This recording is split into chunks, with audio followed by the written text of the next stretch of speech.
All right, Entree Architect community, it's 4 p.m. Eastern, which means it's time for the Entree Architect Context and Clarity live conversation for Thursday, December 16th, 2021.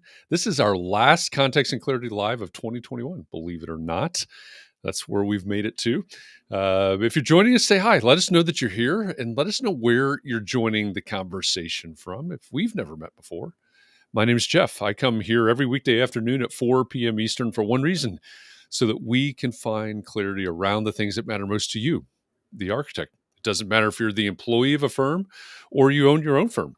Maybe you've circled a date on the calendar and you said, you know what, 2022 is my year, and in January I'm starting my own thing. Or maybe you have owned your own firm for a year or 10 years or 27 years, and you're starting to rethink or reimagine what that firm could or maybe even should be. All of the topics that we cover, one topic every day, they all fall under the broad umbrella of the business of architecture, and they're all the need to know topics for the success of small firm architects just like you. So thanks for joining us today.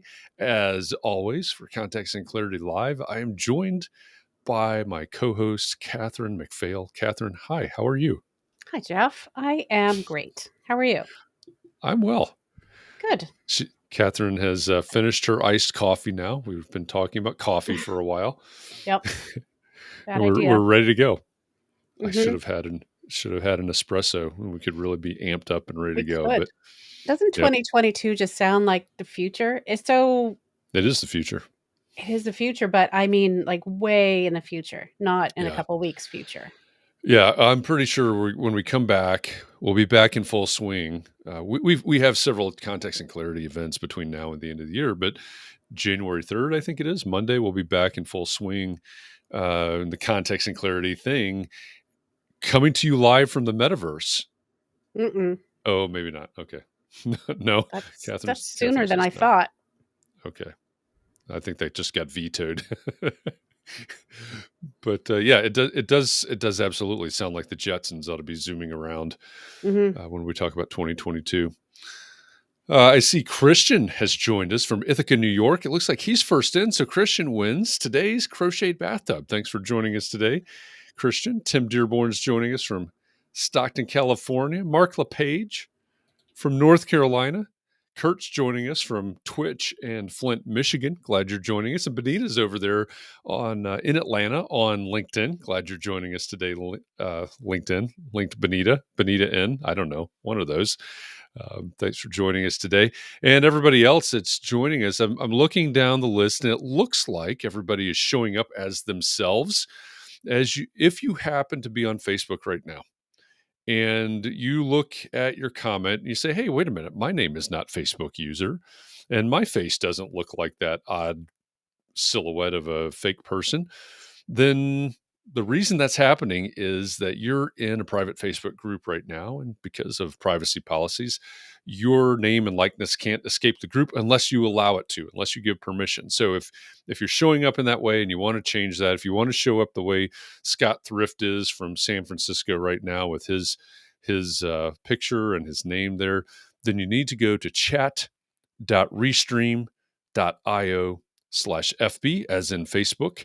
And just a couple clicks, you'll give Facebook permission to connect with Restream, and you'll be off to the races. But having said that, I don't see anybody that's showing up right now as Facebook users. So at least for everybody that's here, you're safe. If you haven't said hi yet, say hi. Let us know that you're here. It's always fun to see where everybody is and who's here in these conversations. If this is your first time joining us for Context and Clarity Live, you're in for a treat, because this is the simulcast version of Context and Clarity, where we have a special guest who right now is waiting in the green room, eating all of the green M&Ms that we've left back there for them in the green room.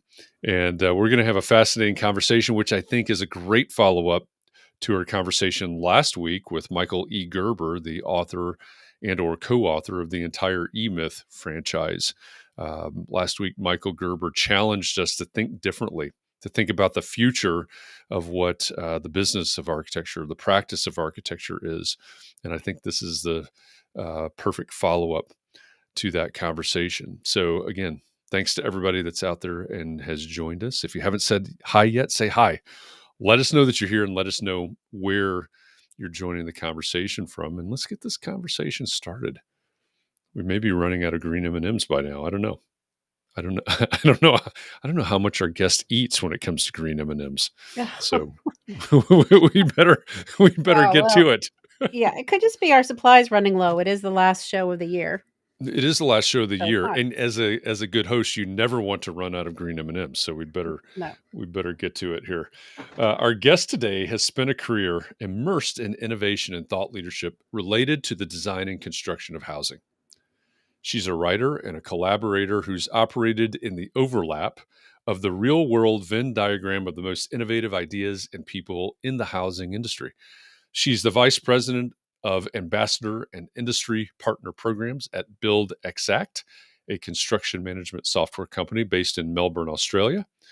Jennifer Castenson, welcome to Context and Clarity Live. Hi, everybody. Thanks for having me. Super Gla- excited. And if there were green M&Ms here, which it's in my house, I would have crushed them all. Well, that's good to know. That's a good trivia question. Next week on Tuesday, the 21st, we're having the Entree Architect Context and Clarity holiday party. That may just be our first trivia question. Which one? I have to write that down so I can get it right. Green M&Ms. I'm writing it down. What would Jennifer Castenson do with all the green M&Ms in the She green would room? crush them, but I'm not sure what that means. Does that mean you would eat them, or you would just they would slip have been on them? gone. I would have. Oh, you would have No, crushed I them would have that eaten way. them all. I would Okay. not. That would be like M&M abuse. Yeah, Yeah, I was confused. I'm glad we cleared that up. You don't waste M&Ms. I mean, that's especially the green ones. And That's I really hope that if you do leave them, they're peanut M&Ms. Yeah, I always imagine them being peanut M&Ms. Yeah. Yeah. They could certainly Much be better peanut that M&Ms. way. Yeah. Put that in the trivia question too, please. Yep. I got it. So for those of you that have just joined us, we're going to have an entire conversation about innovating with M&Ms today. That's where we're headed right now. But in all seriousness, it's great to have you here. Some of you know that I teach a pro practice class, and we do a special project during the class, and it culminates with what I call Shark Tank. It's our pitch night, and Jennifer was one of our sharks this week. So I appreciate you for doing that as well. Yeah, no, that was a great opportunity, and I really appreciate that there are people like you innovating in the space and bringing that to the forefront. I mean, it needs to be encouraged on all fronts, right? Just supporting people to have new ideas and bring new ideas and energy and passion into the industry. Yeah, I have a lot of enthusiasm for that. Yeah, I mean, you've basically built your career around this idea of innovation, right? Yeah, I I hang my hat on it. That's true. So with that and all of these all this time and all these roles that you've played and pulling together events and everything else, all kind of swirling around the idea of innovation, maybe we ought to start with um, how do you define innovation? Well, I think it's basically doing something that differently. And I think that it's a different approach to something, to a challenge or solution that's out there. And like you said, I have focused on it. I got the opportunity, which I just really cherish, to work at what was formerly Hanley Wood and now is Zonda, but they publish Architect Magazine, Builder Magazine, Journal of Light Construction, Multifamily Executive, Affordable Housing Finance, and work across all those different verticals in the industry to look at what were the biggest challenges facing the industry overall, and then trying to bring forth the innovators who were trying to solve those issues through content and through event programming. So exciting, and got the opportunity to meet so many great people who were making an impact. And some of them had great ideas that couldn't go anywhere because, for a variety of reasons. But I think there's still a huge runway for innovation in the architecture and residential space. To me, that's one of the most interesting aspects of your career, right? As I look at it, from the outside, is it's really easy for us, whoever we are, whatever we do, to stay in our silo, right? Well, I'm an architect, I focus on architecture, or I'm a contractor, I focus on building things. But when you have been putting together these conferences and the content, all those things that you talked about, as you said, you're really making connections across the entire industry, if we can say it that way. And so I love this idea of, hey, as an architect, you may not be able to innovate to the appropriate solution on your own. It may take this partnership with somebody else, whether it's a builder, an insurance company, a lender, or whatever. What are some of the most exciting things that you've run across over the past few years that you would call innovative in this space? Do you have favorites? I do, but I want to back up for a minute Okay. because what you said just kind of struck a chord with me, which is architects who focus on architecture, which I don't think exists anymore. I think architects and builders and even contractors but everyone is now required to have key competency in the local policy, in health and wellness and codes and sustainability and resiliency and many other things, which for me, I had that awesome job at Zonda, and I was presented with an opportunity to go to BuildXACT, which you were talking about. I'm now there, which is a construction management, project management software. And now I'm really excited to use that as a tool to help the architects and builders to take away some of those responsibilities and kind of de-risk the process and be able to give them the opportunity not to have to be experts in those areas, but to do, like, architects focus on architecture and have the builders focus on building, de-risk the process and use the software as a service or a tool that they can innovate in the areas where they have the expertise, and not have to focus on some of those details, or the things that they're not experts in.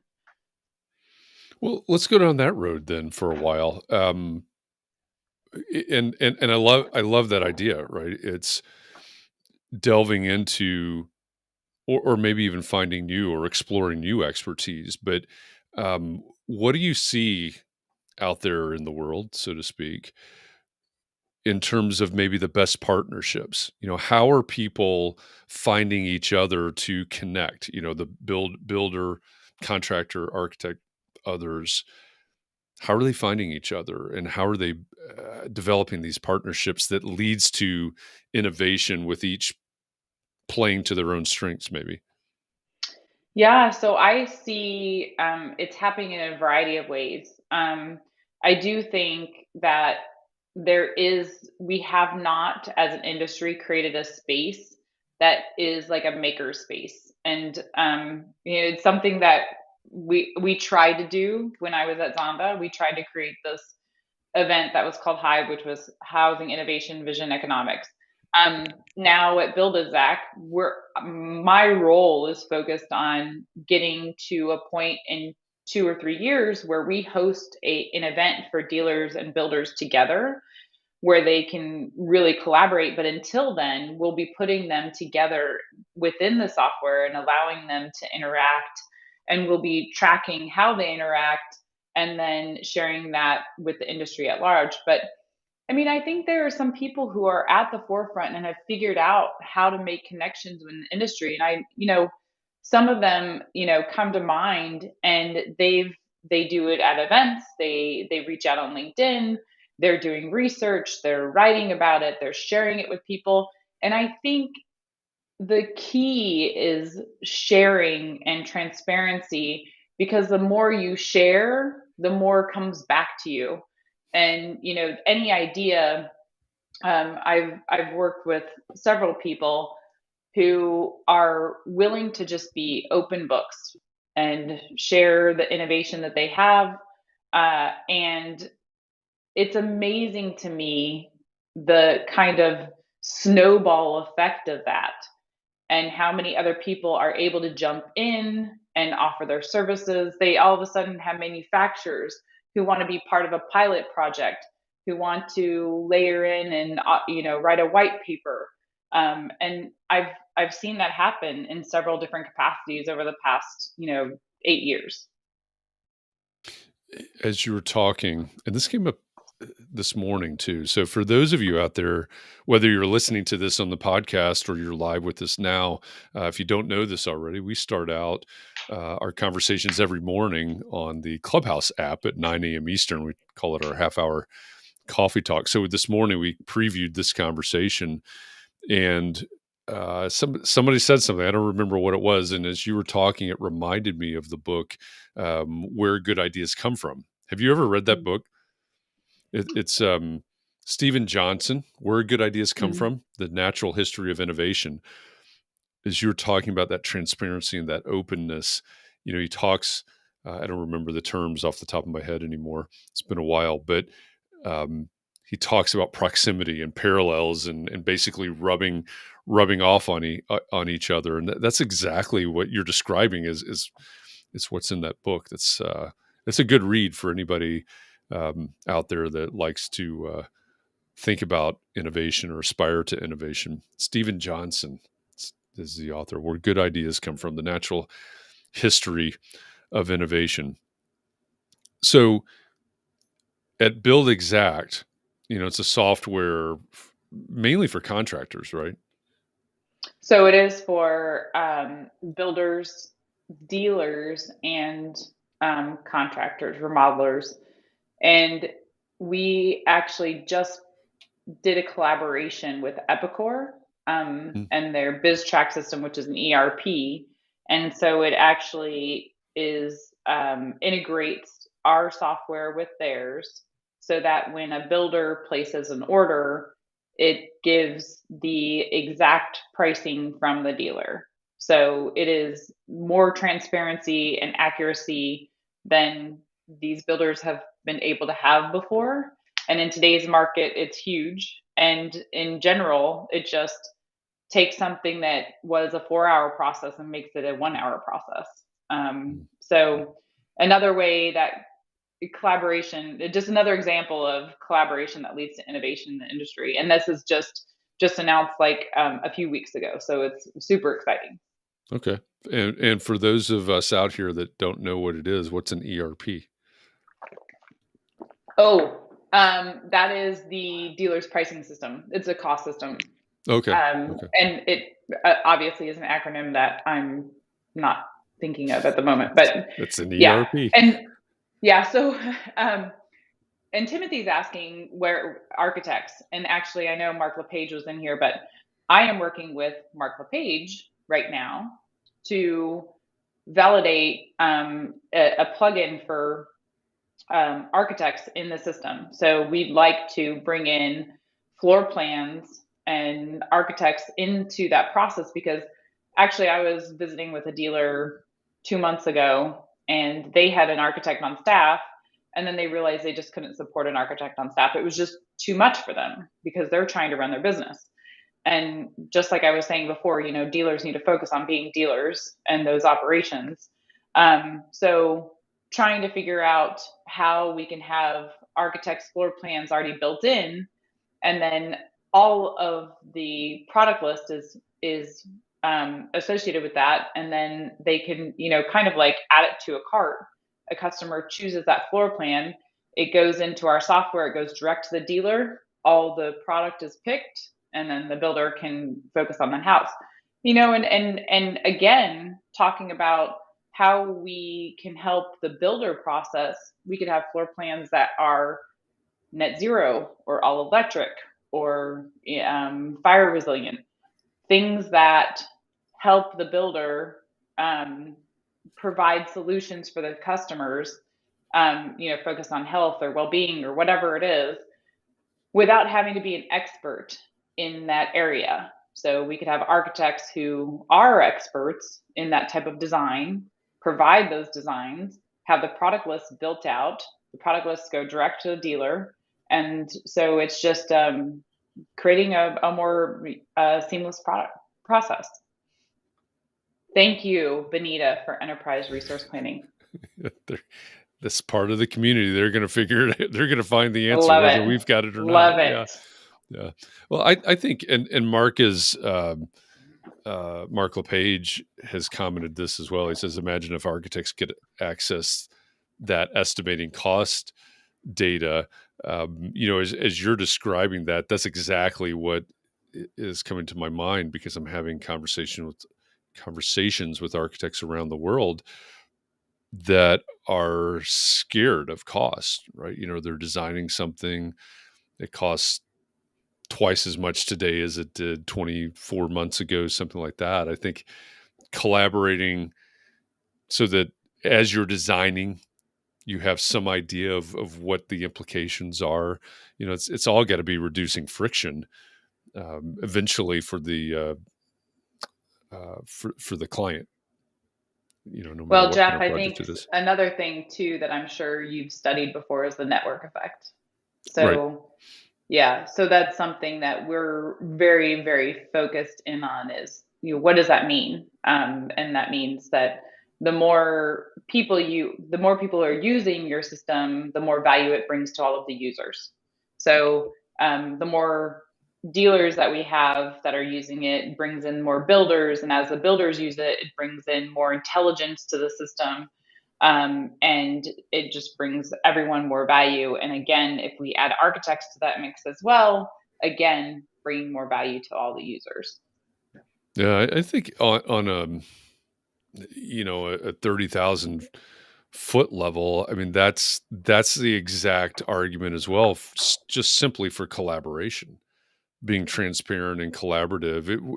We talked earlier this week about what excites you about architecture and the profession, maybe your work. I think it was Tuesday that we used that as our topic, and more than one person said the increased amount of collaboration that they see in a community of architects, which this is predominantly a community of small firm architects. But I think just from that level, being collaborative, being open to sharing ideas and information, starts to tap into that network effect.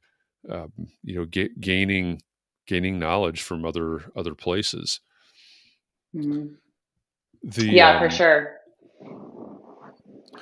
What we've been talking about innovation and ways to innovate and things like that, but maybe to take half a step back, why do we need to innovate? I mean, is it necessary? So I think it's necessary for us to evolve as a species. I think for sure it's necessary. As an industry, we keep layering on complication. What's innovative is trying to be simple, trying to take out some of that complexity. And, that's really needs to happen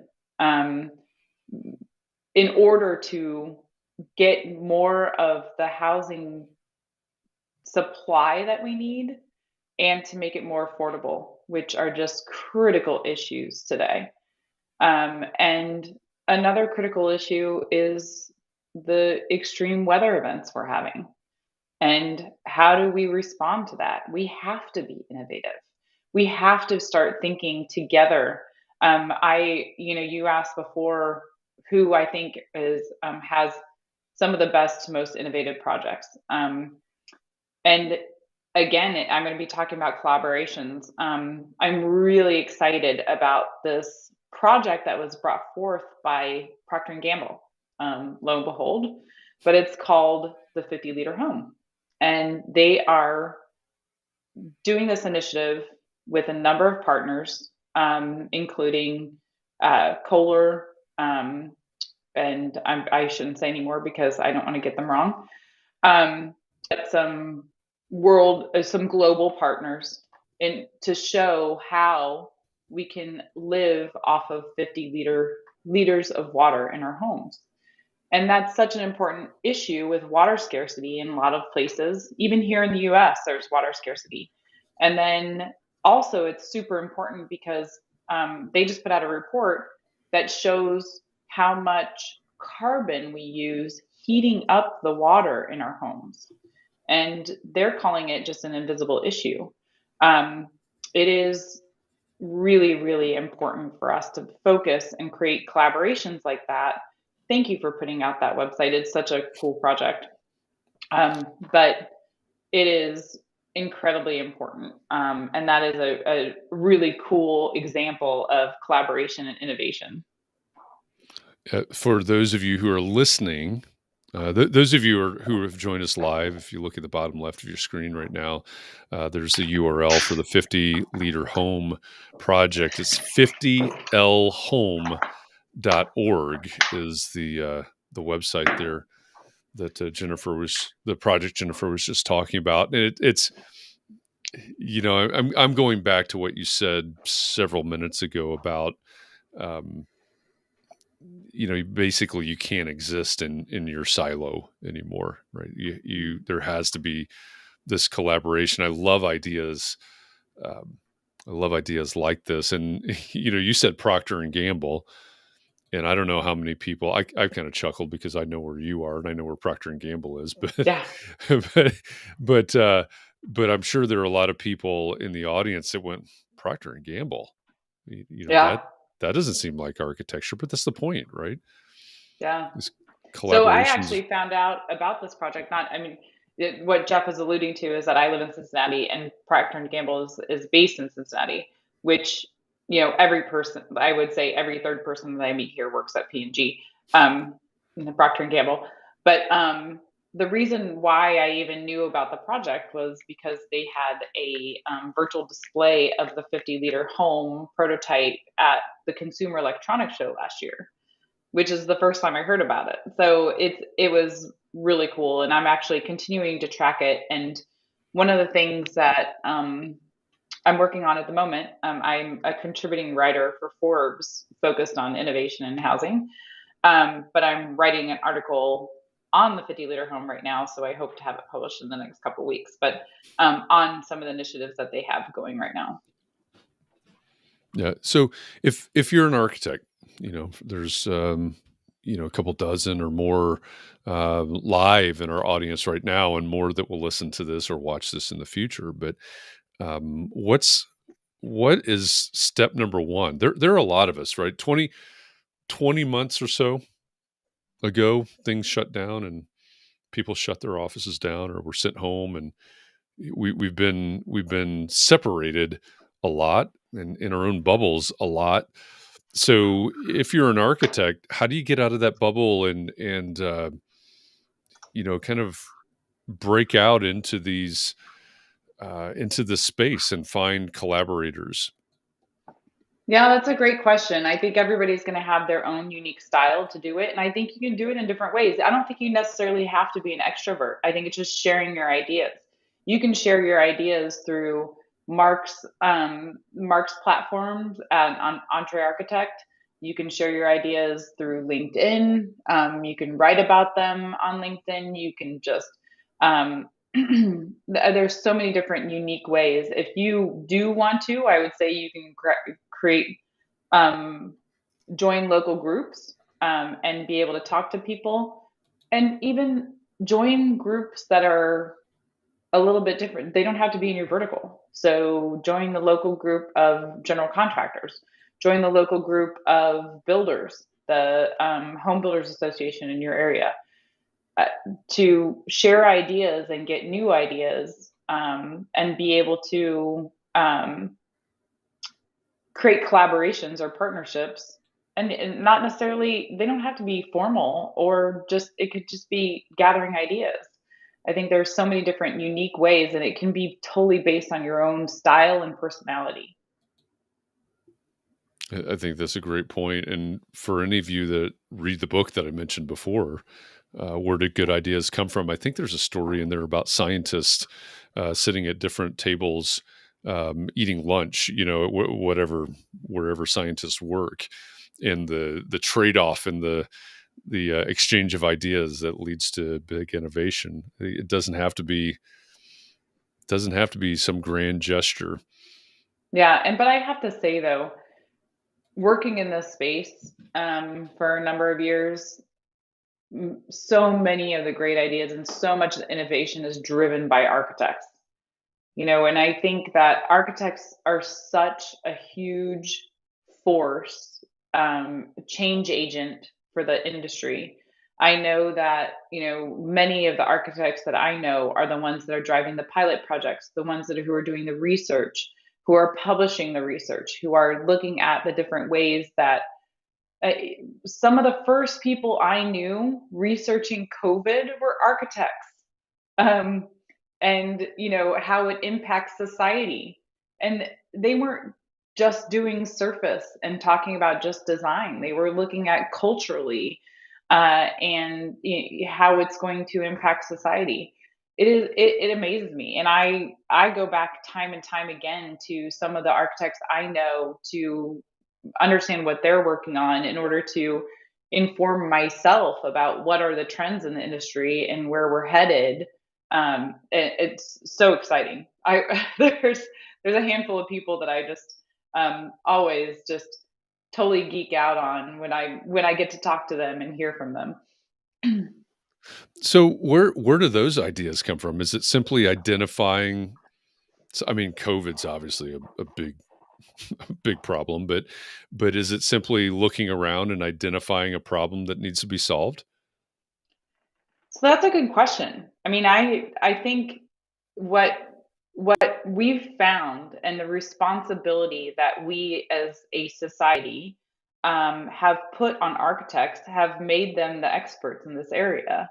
If you look at some of the largest firms, SOM and Perkins and Will and Eastman, all of those firms, big, they have R&D departments that are looking at all of these societal issues, and breaking them out into how they impact the built environment, and how can we change the built environment to manage these challenges, or be the best that we can be. And I mean, if you look at, so I mean, I've seen several projects where we're looking at how we're building homes or housing for Mars or for the moon. They're looking into the future, and how are we going to be doing all these things? It's incredible. And architects are doing that. We're not leaning on some huge aeronautical groups to do that. These are architects. They're solving for these issues. It's incredible. Yeah, I mentioned my group of students a little bit earlier, and that's where we start our project. Is I keep it, they're students, and they've never been exposed to quote unquote business ideas before, because they're in architecture school, and that doesn't happen for some reason. And so we start with, what's a problem that you see that needs to be solved, right? And hopefully something that you're passionate about, because that's going to care. If we're going to design housing for Mars, we've got to be pretty passionate about it, because it's going to take a lot of brain power and effort to carry us through that process. And so it's, in that small context with the students, it's what's a problem that you see that needs to be solved, where you can think of a solution. Other people agree that it's a problem that need to be solved, and eventually we'll buy into your solution. And that's how we start that project. And I think, to me, that's got a very basic basic need to it, right? Yeah. It's making things up, innovating for innovation's sake. Does that exist? I don't know. Is it possible to innovate for innovation's sake? I'm not sure. I don't know. It doesn't feel right. No. Katharine, you say no on that? Well, I don't know. It's kind of similar to the does your business always have to be growing question to me, which we talked about last week, I think. So I don't know. Maybe we do innovate maybe we do. Do you think they ever do that? Anybody ever does that? Because that's their job. I mean, that's your job. I don't know. I mean, we're getting into the philosophical, I think, definitely. But I think, to me, innovation is about, like you said, Jennifer, it's about creating change. Why would we change? What needs to change? And I think that need to change, or that desire to change, is always going to be what spurs the innovation. So maybe it's not possible to innovate without at least a desire. I don't know. We're going to get into deep philosophy. We're going to have. I think you could trip Jack on Handy. Innovation. Say that again. And I said I think you could trip on innovation, but I like your reference to Jack Handy. We're going deep. Because hey, free dummy. That's excellent. Apologies to some of you that may not understand. Yeah, I don't stay up that late. Yeah. Well, you can Google I Deep will, Thoughts by Jack Handy. Well, I do know about Deep Thoughts. Yep. Yeah. They are deep. They are deep. So I think I actually curated a story, I think earlier this week, that had my mind spinning a little bit, but just about how 3D printing will be taking over. And we have all these, we have all the supply chain. Icon is building the first 3D printed community in Austin, which should be opening in early next year. And they're also one of the ones that are looking at housing or 3D printing housing for Mars. But this story was talking about how every community will have a 3D printer. And by community, they just mean like township. So that 3D printer could be, the source of the product that community needs, which solves for so many different issues, right? And we could use that, and there's still maybe 10% of what we would need. We'd still need to order or have already made or whatever it is. But every community would have a 3D printer, and then everyone in their house would have a 3D printer. So you would be printing things in your house, and then the community would also be providing things, which would totally disrupt the supply chain, but totally makes sense for what a future could be. My husband is actually a mechanical engineer, and he designs things, and then he prints them out in the 3D printer, and he's like, oh, this is what we need. Or he might have to fudge it a little bit and figure out that it needs a little bit of a change. And not only does he use it for work, but if something happens in our house and something breaks and we're like, oh, this broke, and he's like, well, let me see that. I think I can print that part. So he takes it apart, he prints out the part that we need and fixes whatever's in our house. So it's becoming a reality. And I know, like GE, Aeronautics is actually another company that's here in Cincinnati, and they're starting to 3D print turbines. So, what else can be, and when is that in our future, and how are we starting to think about that? And one more example, sorry. And this is directly related to housing. There's a company called Vive, total innovator. They are doing prefabricated homes. They are 3D printing the finishes on the walls. So like you can say, this is what I want on the walls. This is the type of finish that I want on the wall. And it's 3D printed. and it lasts for a long time. It can be the design, it can be what you want. It could be wood pattern, whatever it is. But really changing the way we think about how housing can be produced. It's fascinating. Going even further down the technology road, I suppose. What have you seen, or what do you know, or what are you studying, if anything, about AI in design or in construction? Yeah, so I've seen a couple groups that are starting to use, and this is again coming from the architecture space, starting to use AI to share designs on a global platform on very large projects. So that's kind of what I've seen using VR and doing that. What else have I seen? I don't know. Not a lot. I don't know. So I think there's a little bit that's in the part of marketing housing to consumers, home buyers. I think there's a little bit in the aspects of the rental community, but I don't think I've seen a lot of traction. I don't know. Sorry, I don't haven't No, seen a lot. that's all right. I mean, it's another one of those elephants in the room, right? That's at some point it's going to we're going to encounter it, whatever that means. But as we're talking about this, does innovation always have to be about or driven by technology? No, no, no, no. Yeah, that's a solid no. I mean, it could be building code. It could be the way there's so many different things, and policy change. Oh, we could use so much innovation and policy change. It could be zoning. I mean, it was very innovative when the first town got rid of all single family zoning so that we could start building more density, and we could really change the shape of housing affordability in certain areas.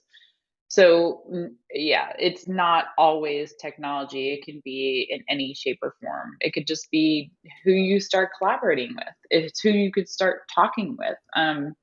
There are definitely many different ways to slice it. I was thinking about AI in relation to architecture, and if that does become a reality, it would seem like architects would be involved with developing that AI,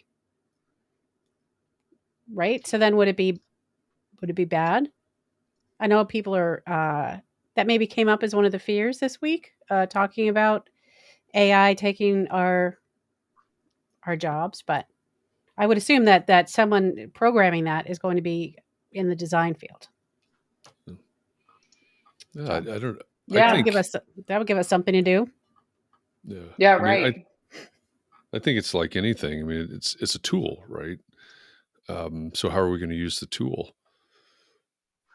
I don't how much control are we going to have? Somebody's got to create the thing, like you said. So, yeah, we one of our goals, and I said this I think yesterday, or one of my goals at least for the near future in Context and Clarity Live, is to have conversations about AI. One of the things, and then also the this is going to make some people's um, hair stand on end. A lot of people's hair stand on end. Talk about NFTs and blockchain and metaverse and what that could have to do with the future of architecture. So we'll explore those things. Are you running across anything in those realms, Jennifer, at this point? Not really. I mean, I have heard someone who is working on selling the virtual real estate. I'm not super excited about that. So, That seems to be yeah, the general sentiment around the context yeah, and clarity community. So, yeah. um, yeah, yeah, I'm just interested because there's a lot of speculation well, literally and figuratively speaking about that. And, is it really basically video game land, or, are NFTs really just a way to market your albums, that kind of thing? I want to know specifically what a realistic view of how are these things going to impact the profession of architecture, or this innovation that we're talking about. So that's on the list for 2022 for those of you that are out there. We're gonna dig into these things. I agree with you, Katharine. That seems very futuristic. 2022. I don't know why. It's like it feels like 10 years away from 21. Figure that out.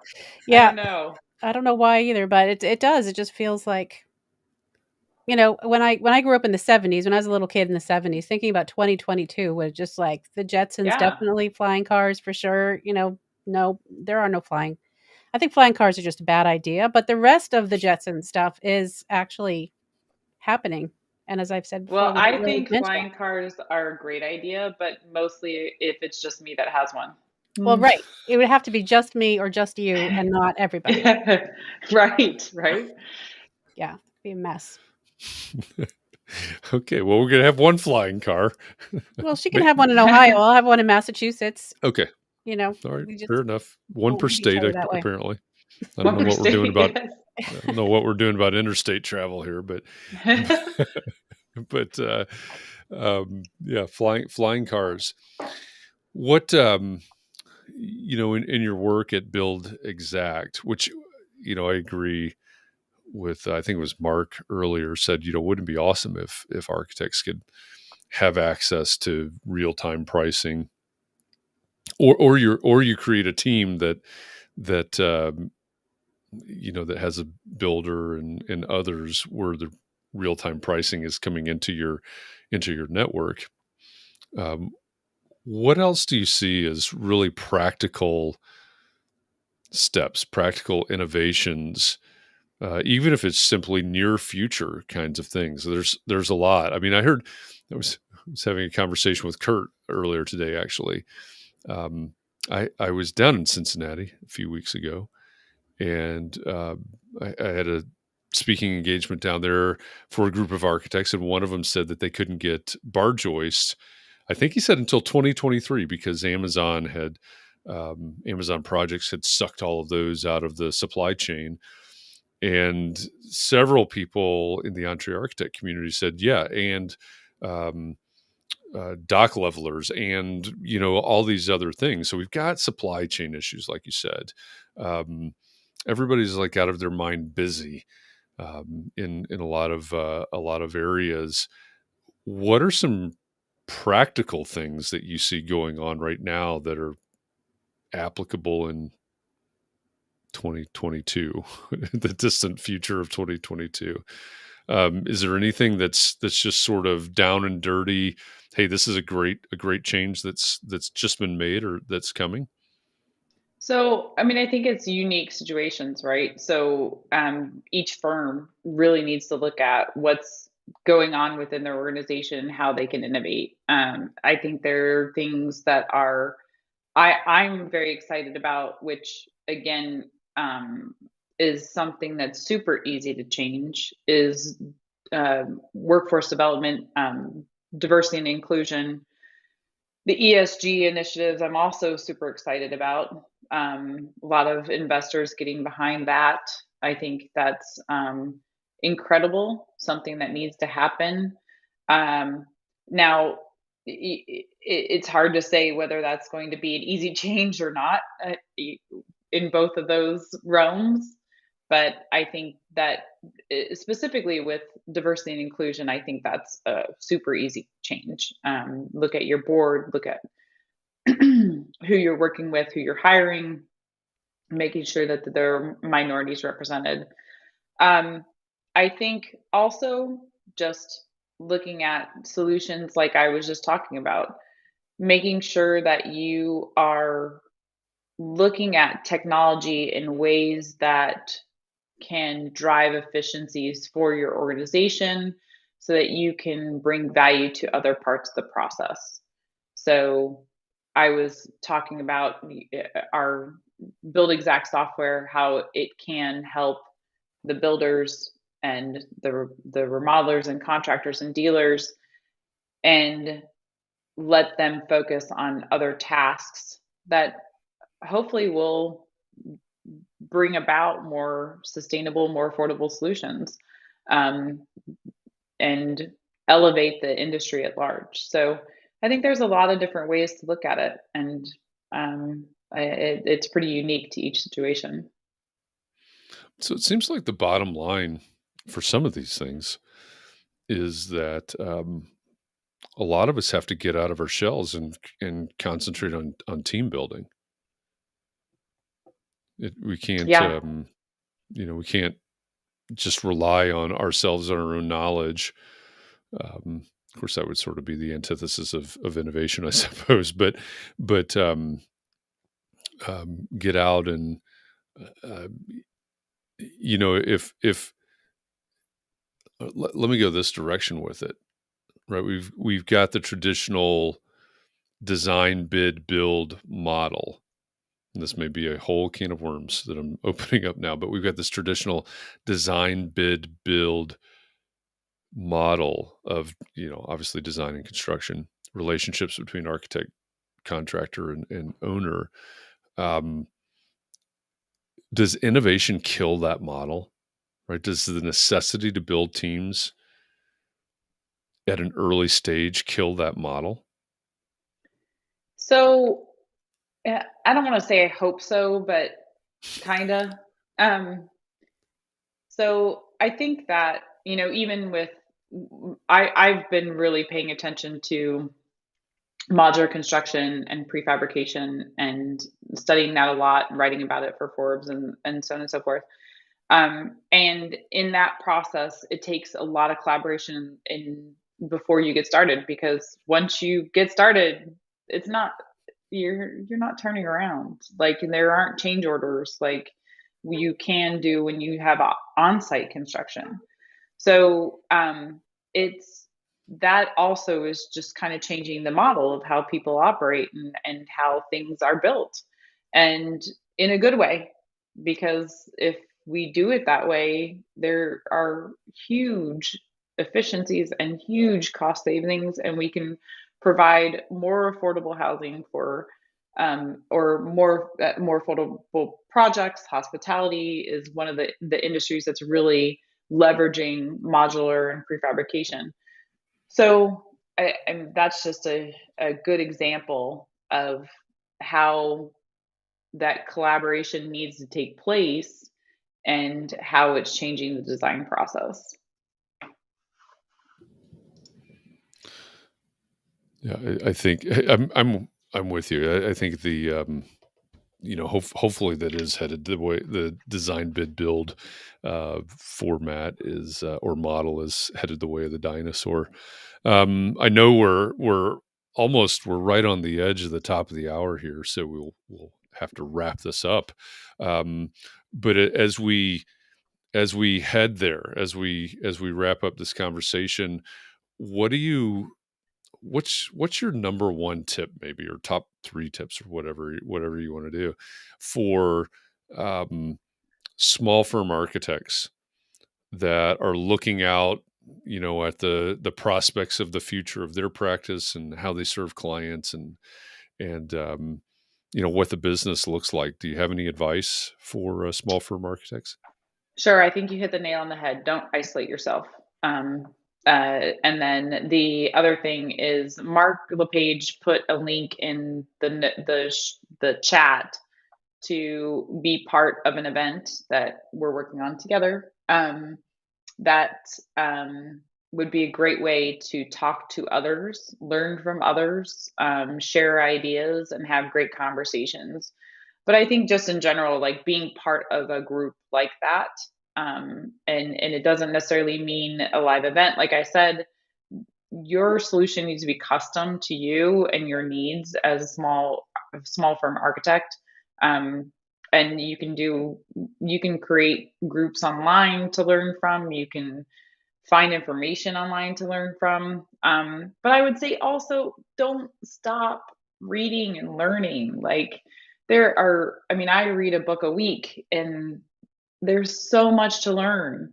And even if you just choose to do a book a month, please just keep reading, or choose a podcast, or do something that helps you think outside of your day-to-day role. That's critical. Well, you really opened the door for that. So, I mentioned, I think it was yesterday on our Context and Clarity conversation, that starting in 2022, we will have our Context and Clarity book club once a month. So at the beginning of a month, we'll announce a book. And I think what I penciled in on the calendar is the last Friday of the month, we'll have our Context and Clarity book club. So if you only participate in that, you should be able to get 12 books in 2022. So Wow. that's great advice. What's the first book? I got to get on that. It's not January yet. We'll announce that at the beginning of the month. We haven't picked the book yet, but one, I feel so strongly about what you're saying about reading or listening to podcasts or whatever. I just want to share, and I shared this the other day, that in 2019 I set that goal. I realized I hadn't been reading for a long time. And so I set a goal of reading a book a month. And I got to the end of 2019 and realized that I was halfway through my 30th book in the year. And that, I guarantee you, was the best goal I ever met. And obviously just blew out of the water, exceeded. So I wholeheartedly endorse what Jennifer is talking about there. Keep learning, keep reading. Katharine had up on the screen there a moment ago the event that Jennifer referenced. It's the EntreArchitect annual meeting coming in autumn of 2022 in Austin, Texas. So mark that. Just block out the entire fall and plan to meet us in Austin next year, 2022. That will be a very good event. And as I mentioned earlier, another event that's coming up much sooner, next Tuesday, is the EntreArchitect Context and Clarity holiday party. So make sure that you find the Eventbrite link for that and register for that, so that through the magic of Eventbrite, there you go. Thank you, Katharine. They're on your screen, entrearchitect.com/holiday party 2021. Through the magic of Eventbrite, you register and it sends you all of the Zoom info that you need to join us for that holiday party. And you're all invited to join us for that. It'll be a good time. Maybe Jennifer will with join lots us. of M&Ms. With lots of M&Ms. All the M&Ms. Caramel M&Ms are the best M&Ms. Have you had those, the caramel M&Ms? I've not. Oh, those are good. I still favor the peanut. Yeah, no, but they have to innovate, right? So they have to come up with new flavors of M&Ms all the time. Okay. Yes. Well, if you want innovation, try the dark chocolate ones. No, I will not be doing that. Okay. No. Do you like dark chocolate, Jeff? I know you're a fan of chocolate, but I didn't know if you like dark. I essentially bleed espresso and dark chocolate, so yeah. Nice. An image. Yeah. That's an image. Yeah. Yeah. Some of you talk about vegetables. I'm pretty sure that dark chocolate comes from vegetables, so I'm good. Well, with that, Jennifer, thank you very much for joining us for this conversation and sharing your knowledge and experience with us. I also invite everybody to keep an eye out for Jennifer's articles in Forbes magazines, because they're about innovation, as you can imagine. She finds some of the most interesting things to write about in our world. So thanks for all that work that you're doing and the work that you're doing with EntreArchitect as well. And appreciate you sharing all of this about innovation today. Awesome. Thank you so much for having me. It's been a pleasure, and thank you for all the work that you guys are doing. And I would like to say thanks for the M&Ms. Maybe next time. Well, I'll drop a package off next time in Cincinnati. All right. Sounds great. And for all of you that are out there listening to the podcast, thanks for listening. You will notice a format change in the Context and Clarity podcast in early 2022. That's exciting. We'll talk more about that at a later date. And those of you that are joining us live, as always, thank you. I appreciate all of you for joining us, for all of your questions and comments, and for making Context and Clarity a thing, because without you, we're 416 or 17 conversations in at this point. No one, not even my mother, would have stuck around to hear me talk 416 or 17 times. You all made this a thing and gave us the ability and a reason to talk to Jennifer Castenson today. So thank you for making Context and Clarity a thing. Be well, be safe, take some time to breathe and relax and find a way to rejuvenate, because we're going to do this all again tomorrow. Tomorrow, the Context and Clarity is our mystery member spotlight. It's our last one of 2021, before we head into 2022. So join us. The guessing begins at 4 p.m. Eastern. Who is our final mystery member spotlight for 2021? You got to show up to find out. All right. Thanks, everybody. Have a great day, a great evening, a great night, wherever you are in the world. And I hope that I'll see you all somewhere sometime soon. Thanks, everybody.